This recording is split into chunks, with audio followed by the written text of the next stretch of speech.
പട്ടാള ചിട്ടയും സ്ട്രിക്റ്റ് ആയിട്ടുള്ള ഒരു അടിമനെ പോലത്തെ രീതി അവിടെ വന്നു ഫാമിലി ലൈഫിൽ. അപ്പോൾ ഇവിടെ ഭാര്യ ഭർത്തൃ ബന്ധത്തിൽ ഈ സ്വാർത്ഥ, അതായത് അവനവനെ മാത്രം സ്നേഹിക്കണം മൈൻഡ് ഡീപ്പായി കഴിഞ്ഞാൽ അത് സ്വാർത്ഥതയായിട്ട് മാറിയിട്ട് ഞാൻ പറയണ അങ്ങനെ കേട്ടാൽ മതി, ഞാൻ അപ്പുറത്തേക്കൊന്നും പറയണ്ട, ആ സ്റ്റൈലിലോട്ട് മാറും.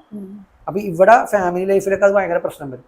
അത് വേറെ ഏത് ബന്ധത്തിനാണെങ്കിൽ അത് പ്രശ്നം വരും. ഒരാളുടെ മാത്രം പ്രയോറിറ്റി കൊടുത്തിട്ട് അയാൾ പറയണവരെ എല്ലാവരും കേട്ടോളാം, ഞാൻ പറയണതാണ് ശരി, ആ രീതിയിൽ വരും. അപ്പൊ ഇവിടെ സെൽഫ് ലവിന്റെ ഒരു നെഗറ്റീവ് വേർഷനാണ് അത്. അപ്പൊ റിയൽ സെൽഫ് ലവ് എന്ന് പറഞ്ഞാൽ എന്താണ്? ഞാൻ എന്നെ സ്നേഹിക്കണം, അതുപോലെ മറ്റുള്ളവർ സ്നേഹിക്കണം.